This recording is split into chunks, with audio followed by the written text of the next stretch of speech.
tenemos en la presencia en el estudio de la radio de Daniela Monzón, precandidata a concejal por La Libertad Avanza. Integra la lista de Gustavo Arabia, ¿no? que es el candidato a intendente, que no tiene interna este frente, pero que obviamente debe pasar en la elección primaria.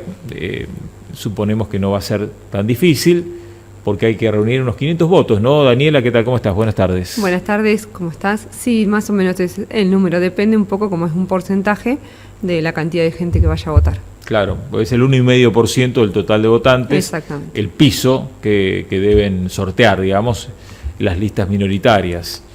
Ustedes, bueno, digamos, Gustavo, no es la primera vez que se plantea la candidatura, pero sí la primera vez que finalmente va a estar en las urnas, me parece, su boleta, ¿no? Y además con el arrastre que pueda tener Javier Milei a nivel nacional. No sé qué expectativa tenés en ese sentido. Bueno, la verdad que estamos trabajando, yo digo, siempre cuesta arriba, ¿no? Yo no soy nueva en política, insisto, la gente ya me conoce, pero sí el resto de que conformamos la lista, quizás es su primera elección, entonces estamos trabajando, yo digo, un poco doble turno, también lo que nos permite el trabajo y con muy buenas expectativas, entendiendo siempre que nuestro objetivo principal es, en realidad, lograr la mayor cantidad de votos para Javier Milei, que finalmente lo que nosotros queremos es que Javier Milei pueda llegar al balotaje. Obviamente que Gustavo tiene intenciones de ser intendente, en mi caso tengo intenciones de ser concejal, pero para nosotros lo más importante es lograr la mayor cantidad de votos para Javier. Claro, claro. Bueno, y en el caso tuyo, o sea, de hecho, hace 2 años una tercera fuerza, como fue la de Juan Manuel Barengui, logró meter un concejal, cosa que no es habitual, y hasta casi 2, digamos. O sea que también sí, tendrás esa expectativa, ¿no?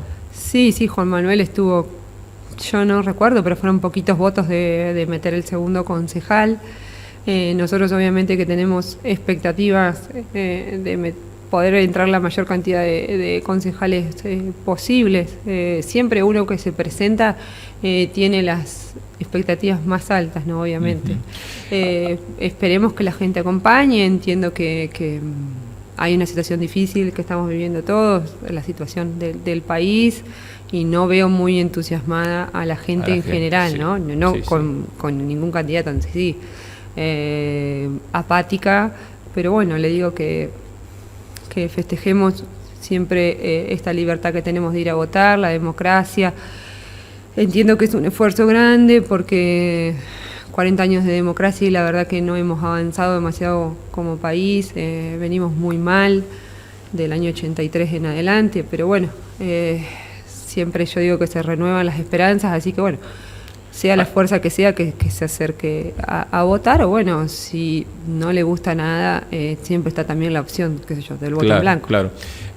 A nivel país, digamos, el gran problema que tenemos ahora, o sea, hay muchos problemas, hay muchas cosas por hacer, por resolver, pero el tema económico, que es el que te condiciona para todo lo demás, parece no tener salida, digamos, ¿no? Todos los días se toman medidas, pero son remiendos para tratar de que esto no explote, parece que fuera así, ¿no? Y sin embargo, la inflación sigue siendo muy alta. Bueno, ahí está el punto. Hoy por hoy, la inflación es de un 120%, pero tengamos en cuenta que en alimentos es cercana al 200%, sí. Y tenemos digamos que una inflación contenida, podríamos decir, que es la de los servicios, ¿no? Hoy están llegando facturas muy altas de luz a muchos vecinos que no han accedido o quizás han hecho mal su trámite, pero bueno, son facturas muy altas y eso es una inflación contenida porque los servicios en realidad están por debajo de lo que deberían valer. Yo creo que estamos en una situación mucho peor que la del año 2001, sin duda alguna. Pero bueno, el gobierno quizás ha sabido manejar mejor, digamos, el enojo social, quizás con más contención, ¿no? Que en el año 2001 sí. Podríamos decir que no teníamos ningún plan y ahora de esta manera con los movimientos sociales y con los planes quizás están sosteniendo. Lo que pasa es que, claro, los gremios y los grupos más reaccionarios de otras oportunidades están, digamos, junto alineados con el gobierno y bueno. Claro. quizás el enojo social se tapa un poco. La inflación, la que más le pega, siempre digo, ¿no? Es a la clase baja, porque quizás al que tiene un mejor poder adquisitivo le impide cambiarse el auto o le impide irse de vacaciones al exterior, ¿no es cierto? La inflación. Pero a la clase baja le impide comprar el sachet de leche para su hijo o comprarle un yogur. O sea, un yogur ya pasó a ser un artículo de lujo. Y ahora vienen los yogures cada vez más chiquitos, ¿viste? Sí, que los venden más chiquitos para poder abaratarlos. En vez de en vez de aumentar el precio, te lo hacen más chiquito y vale lo mismo. Ese es un aumento encubierto. Sí, los envases vemos que son cada vez más chicos. Y el azúcar, que viene de medio kilo ahora, yo nunca lo había visto eso. Sí, bueno, el otro día vi una yerba de 1/4 que me llamó la atención. ¿De 1/4? O sea, chiquitita era. Sí, como si fuera una muestra, digamos. Como una muestra, parecía. Como cargar una muestra. Pero bueno, eso es lo que va pasando. La inflación, para que la gente entienda, cuando Javier habla de ponerle un fin a la inflación cerrando el Banco Central, Javier a veces habla muy rápido, tiene un conocimiento de economía extraordinario y en términos que a veces la gente no entiende, por eso voy a tratar de ser bastante simple. El Banco Central es quien emite el dinero. Hoy, en estos días, habrás visto que hay billetes nuevos de 1.000 pesos que tienen la cara de San Martín, billetes nuevos de 2.000 pesos. De esos no se ven mucho todavía. No, yo no vi ninguno. No sé si tengo uno o dos, pero sí, muy poquitos. Pero bueno, eso que hace el Banco Central, que es emitir dinero, hace que haya una mayor oferta. Entonces, cuando vos tenés una mayor oferta de algo, vale cada vez menos. Eso significa que tu billetito de 1.000 pesos cada vez te alcance para menos. Si quizás a principio de año te alcanzaba para 1 kilo de yerba, ya ahora no te alcanza. Es decir, que ese billete vale cada vez menos. Y el Banco Central se puede quedar con un porcentaje de lo que emite, que eso se llama señoriaje. ¿Por qué? Porque es justamente el que emite se queda con un porcentaje. Ese porcentaje que queda va finalmente ¿a dónde? Al gasto público o al gasto que digamos político. Por eso Javier dice, bueno, si dejamos de emitir, no hay más billetes, o sea, son los que hay en el mercado. Y entonces también ahí habla de la dolarización, es decir, va a tener que empezar también a circular el dólar, ¿no es cierto?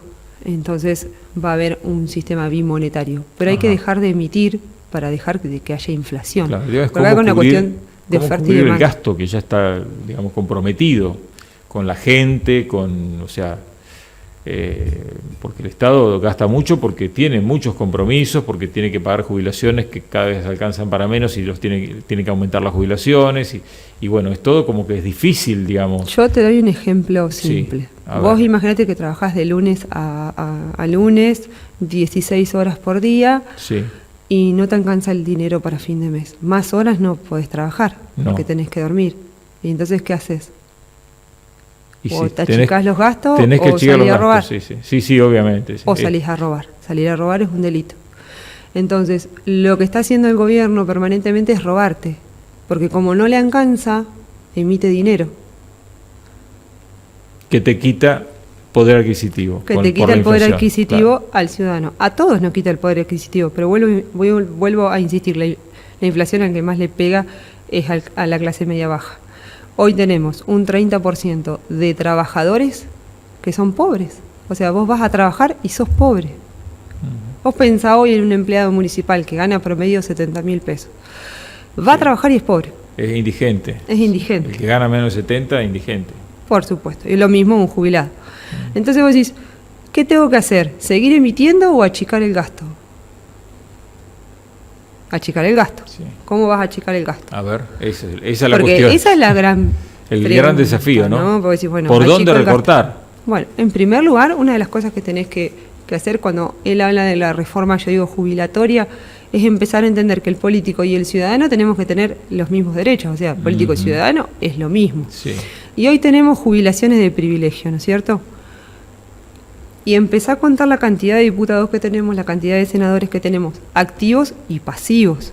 Y hoy tenés, por ejemplo, la vicepresidenta que tiene una jubilación de 9.200.000 pesos, que es su jubilación más la pensión. Que no es, está bien, un capricho de ella, es lo que cobra porque es lo que dice la ley, ¿no es cierto? Claro, claro. Pero vos imaginate esa situación multiplicada por otros presidentes que que viven y están jubilados, y senadores, diputados, bueno, y un montón de gobernadores, etcétera, etcétera, etcétera. Ese gasto hay que recortarlo. Yo estoy de acuerdo en que el político reciba, por supuesto, sus aportes, ¿no es cierto? Porque, bueno, estás trabajando y tenés que tener tus aportes, pero jubilate con la mínima. Eso es justicia social. Ahora, ese tipo de recortes, digamos, que van a tener que ser aprobados por el Congreso, un Congreso que, supongamos, en el hipotético caso de que Javier Milei llegue a la presidencia, no va a tener, obviamente, mayoría, va a tener que negociar con otros sectores y en general va a haber resistencia. Obviamente que cuando se toca el bolsillo del político hay resistencia. Ahora, si Javier Milei gana las elecciones, va a tener el apoyo de todos los ciudadanos, o de la gran mayoría de los ciudadanos. Y yo no creo que haya un ciudadano que esté en desacuerdo con que se achique, el achique venga para los políticos y no para ellos, inventando cada vez más impuestos, porque vos ves que todos los días surge un nuevo impuesto. Acordate del impuesto al cheque que salió en el año 2001, que era por un año, y vamos, 22. Sí, cuando 23. Ponen un impuesto nuevo, por más que sea para algo específico, y eso se cumpla, después lo mantienen. Porque siempre ese impuesto es a rajatabla, es como cuando aumenta el dólar, después no baja más. Claro. Daniela, con respecto a lo local, ya volviendo al plano local, hemos visto que has publicado videos, una campaña austera están haciendo, ¿no? Con videos en las redes sociales, en realidad, en Instagram, en Facebook, donde vos, por ejemplo, el otro día te metiste en el basural.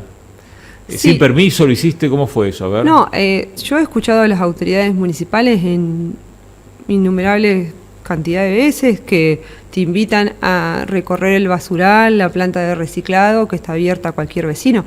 De hecho, si hoy vos vas al basural, hay un montón de gente adentro. O sea que entiendo que las puertas están abiertas. Recolectores que buscan algo valioso, digamos. Sí, la realidad es que hay un sector de la población que vive de la recolección de materiales de plástico, vidrio, etcétera, que vos podés verlos, que están juntando siempre, yo digo, con un bolsón como de construcción. ¿Vos considerás que no fue una falta haber entrado, digamos, sin pedir permiso, sin pedir autorización? Y si entra todo el mundo, ¿por qué no puedo entrar yo? Y si ellos te invitan a pasar, pero te invitan sacaron. Cuando estabas filmando, se escuchaba que alguien te sacaba. Sí, se escuchaba eso, pero si fue una falta, que hagan la denuncia correspondiente, porque la verdad que las puertas están abiertas, ellos han invitado un montón de veces y en ningún lado dice prohibido pasar, es un lugar público el basural. Ahora, se veía que parte estaba tapada con tierra, o sea que no era lo que yo he visto en otras oportunidades, montañas y montañas de basura. Claro, porque te la taparon con tierra, la escondieron abajo de la alfombra. Pero no hay un relleno sanitario, no hay algo de protección para el suelo. Si vos tenés algún día la oportunidad de entrar a las oficinas, hay un informe del SEAMSE que, si no me equivoco, fue pagado por la gestión de Aldo San Pedro, es decir, es un estudio que hizo el SEAMSE en donde dice claramente que el basural hay que clausurarlo. Y para el cierre hay que seguir una cantidad de pasos, ¿no? Porque vos no podés dejar tampoco, bueno, listo, lo cerraste y dejaste la basura ahí, que pase lo que pase. Entre eso es el relleno sanitario. Entonces este gobierno dijo que iba a hacer un relleno sanitario y que iba a hacer un saneamiento de lo que es el basural. Para eso se contrató una empresa de Chivilcoy, en donde lo que aparentemente le recomendó, viendo los resultados, es tapar la basura con tierra. Cuando en realidad lo que te dice el SEAMSE, un relleno sanitario, ¿en qué consiste? Yo siempre digo, imagínense una especie de silo bolsa, que es un plástico que se pone para impermeabilizar. Sí. ¿Por qué? Porque todos sabemos, la basura larga un líquido, ese líquido se llama lixiviado, ese lixiviado, ¿qué va a hacer? Te contamina la napa. Y por la ubicación que hoy tiene el basural, pasa corrientes de agua por debajo, es decir, que estás contaminando todas las napas de agua, por un lado. Por otro lado, cuando vos haces esa impermeabilización del suelo, ese líquido va a una pileta, se le hace un tratamiento y después finalmente se puede como desechar ese líquido. Claro. Y cuando lo tapás, porque lo tapás con tierra, va con un montón de chimeneas porque la basura tiene gases, genera gases, ¿no? Entonces es un trabajo muy complejo. Acá lo único que se hizo fue tapar la basura con tierra. Entonces yo lo que fui a mostrar es que es mentira que hicieron un relleno sanitario, es mentira que hicieron un reordenamiento del basural y que lo que siguen teniendo es un basural a cielo abierto tapado con tierra. Daniela, también hablaste del presupuesto participativo, que muchas veces se ha mencionado en campañas y demás, pero en la práctica nunca, que es que los vecinos puedan votar en su barrio o en su pueblo lo que quieren como prioridad, ¿no? No es una ordenanza, es un proyecto de resolución de la concejal mandato cumplido Paola Alsina, sí, que fue durante el gobierno de Aldo San Pedro, que en realidad no fue una ordenanza, sino que terminó siendo una resolución, es decir, para que la gente entienda, era una expresión de deseo, si bien Paola lo había presentado como una ordenanza, terminó siendo una resolución. Claro. Después finalmente la concejal también mandato cumplido, Laura Pico, presentó un proyecto similar en donde se incluía solo a las localidades. El proyecto de presupuesto participativo para toda la ciudad siempre consiste en que hoy por hoy, para el 2023, tenemos un presupuesto de 7.000 millones de pesos. Pero no todo es libre disponibilidad, es decir, claro, hay una parte que viene, por supuesto, que es, podríamos decir que, no sé si bien te viene ejemplo, sí, X dinero para el polideportivo, esa plata no se puede usar, sí, que no, para otra cosa que no sea para el polideportivo, ¿no es cierto? Bueno, acá lo que se plantea es un porcentaje que a veces va de un 3 a un 5% del presupuesto de lo que queda de libre disponibilidad para que el vecino pueda presentar diferentes proyectos y analizar alguno y poder llevarlo a cabo, por ejemplo, al año siguiente, ¿no? Luego de haber estudiado. Para esto, ¿cómo se puede presentar un vecino? En general se recurren a las, podríamos decir, asociaciones civiles, a los barrios, ¿no es cierto?, a las comisiones barriales. Muchas veces se invita desde ese lugar a los jóvenes, por ejemplo, a los centros de estudiantes, ¿no?, para poder participar. Y se presentan diferentes proyectos. Capaz que se presentan 10 proyectos y los 10 proyectos pueden cumplirse con el dinero determinado, o si no, va a votación y le va dando una prioridad a cada uno de ellos. Esto funciona muy bien en Junín, también funciona muy bien en Trenquelauquen. Por ejemplo, Trenquelauquen, gracias a este presupuesto participativo, tiene un centro oncológico, podríamos decir, de primer nivel. Ajá. Entonces, muchas veces es darle una herramienta más al vecino para que participe. Y por sobre todas las cosas, es importante que el vecino conozca realmente qué cantidad de dinero maneja el municipio y también cómo se gasta. Entonces también es una manera de mostrarle los números, transparentar las cuentas y hacerlo partícipe de todos los proyectos. Bueno, Daniela, hablamos un poco de todo. Queda siempre, hay muchos temas para hablar, sí, muchísimo. Pero bueno, vamos cerrando el ciclo de entrevistas con los candidatos a concejales. La semana que viene estarán hablando en nuestro programa los precandidatos a intendente, que son las principales figuras, ¿no?, obviamente, de las boletas en esta elección. Así que bueno, nada, si querés decir algo más. No, la verdad que agradecer a todos y dejar por ahí algo en claro, que lo he dicho un par de veces, pero bueno, está bueno repetirlo. Yo en mi caso particular vivo de lo privado, así que la dieta la voy a donar, sobre todo para dos cosas. Una es para tercera edad, que creo que es el sector que siempre es más vulnerable y que está menos representado, y también para apoyo escolar. No significa esto que yo esté en contra de lo que cobran los concejales, porque de hecho hay gente que tiene que dejar su trabajo para ser concejal, quizás es empleado y el tiempo que le insume ser concejal hace que pierda el trabajo. Entonces no estoy en desacuerdo que los concejales cobren, pero bueno, en mi caso siempre he donado la dieta, pero esta vez lo voy a hacer de una manera, podríamos decir, pública, que a veces a algunos les gusta, a otros no, pero que me parece que es interesante para que también el vecino pueda participar de esta donación de la dieta. Bueno, muchas gracias, Daniela. No, muchísimas gracias a vos, Marcelo, siempre por el espacio.